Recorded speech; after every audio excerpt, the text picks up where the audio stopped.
आप देख रहे हैं अनहोनी। तो चलिए बढ़ते हैं आज की इस कहानी की ओर। अपनी अपनी बैग लेकर हम तीनों दोस्त गगन के कार में बैठे। कार में बैठते ही गगन ने चाबी घुमाई और हम लोग नेशनल हाईवे 50 पर गोवा की तरफ आगे बढ़ने लगे। हम रात का खाना खाकर ही कार में बैठे थे, इसलिए खाने की तो कोई चिंता ही नहीं थी। बस 2 या 3 घंटे बाद किसी चाय की टपरी पर रुककर चाय पी लिया करेंगे। दरअसल हमने ऑफिस से 4 दिनों की छुट्टी ली है और ये 4 दिन हम गोवा में ही बिताएंगे। रात काफ़ी हो जाने की वजह से हाईवे काफ़ी खाली था, इसलिए गगन कार को काफ़ी तेज भगाया जा रहा था। अब हमें हल्की हल्की ठंड लगनी शुरू हो गई थी, जिस पर मैंने गगन से कहा, भाई कार में बैठे बैठे लगभग 3 घंटे हो चुके हैं और ठंड भी लग रही है, तो कार को किसी चाय की दुकान पर रोकना। जिस पर गगन ने कहा, अच्छा ठीक है, कोई चाय की टपरी दिखे तो रोकता हूँ। अभी हम आगे बढ़ ही रहे थे कि अचानक ही गगन ने गाड़ी रोक दी।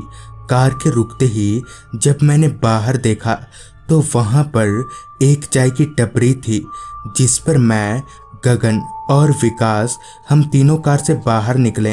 विकास जो कि हमारे ऑफिस का दोस्त है।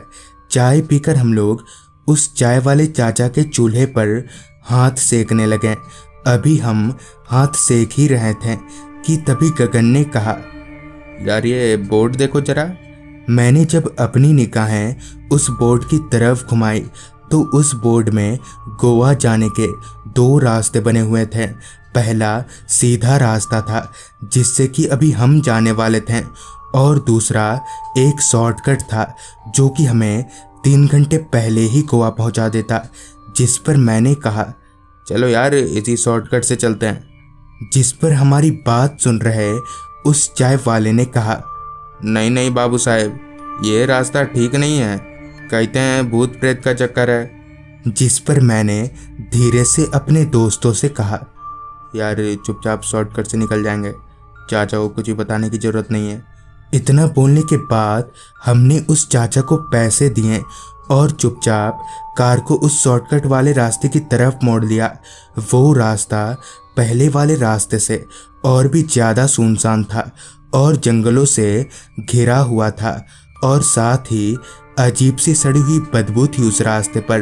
अभी हम लोग उस अनजान रास्ते पर अपनी मंजिल की ओर आगे बढ़ ही रहे थे कि तभी अचानक ही कार रुक गई। मगर हैरत वाली बात तो ये थी कि कार अभी चालू ही थी और गगन कार के एक्सीलेटर को दबाए जा रहा था।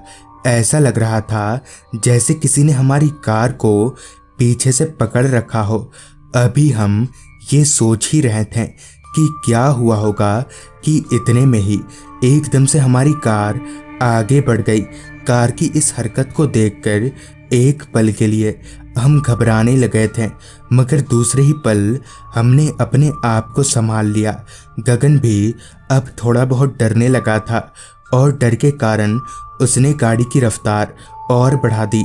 अभी हम उस जगह से कुछ आगे ही गए होंगे कि इतने में ही विकास ने कहा, यार जरा 2 मिनट के लिए तुम लोग गाड़ी साइड में रोक सकते हो, वो क्या है कि मुझे बाथरूम जाना है। जिस पर थोड़ा चिड़चिड़ाते हुए गगन ने गाड़ी को रोड के एक साइड में रोका। गाड़ी के रुकते ही विकास नीचे उतरा और बगल के झाड़ियों की ओर चल दिया। अभी विकास पेशाब कर ही रहा था कि तभी अचानक ही विकास जमीन पर गिर गया और घसीटता हुआ जंगलों की ओर जाने लगा। उसे इस तरह से घसीटता देख हम फौरन गाड़ी से नीचे उतरे और उसकी तरफ भागे तो पाया कि विकास जमीन पर गिरा पड़ा है और उसके पास में एक औरत बैठी हुई थी, जिसकी शक्ल मौत से भी ज़्यादा भयानक थी, और वो औरत विकास के पैर को चबा रही थी। फिर जैसे ही हम उस औरत की तरफ बढ़ने लगे कि एकदम से वो पीछे हट गई और पता नहीं कहाँ गायब हो गई। जिसके बाद हमने विकास को उठाया और गाड़ी में भरकर वहाँ से आगे निकले और सीधे हॉस्पिटल पहुंचे। फिर बाद में हमें कहीं से पता चला कि वो औरत एक चुड़ैल थी और उसके साथ उस रास्ते पर बहुत सी आत्माएं भटकती हैं। दरअसल वहाँ पर लूटपाट और बहुत से गलत कामों को अंजाम दिया जाता था, जिस वजह से उस रास्ते पर बहुत से लोगों की जानें गई हैं और इसलिए वो रास्ता ऐसा हो गया है। तो दोस्तों, ये थी आज की कहानी। अगर आपके पास भी ऐसी ही कोई कहानियाँ हैं तो हमारे साथ ज़रूर शेयर करें। तो मैं आर्यन जल्द ही मिलूँगा आपसे ऐसी ही एक कहानी के साथ।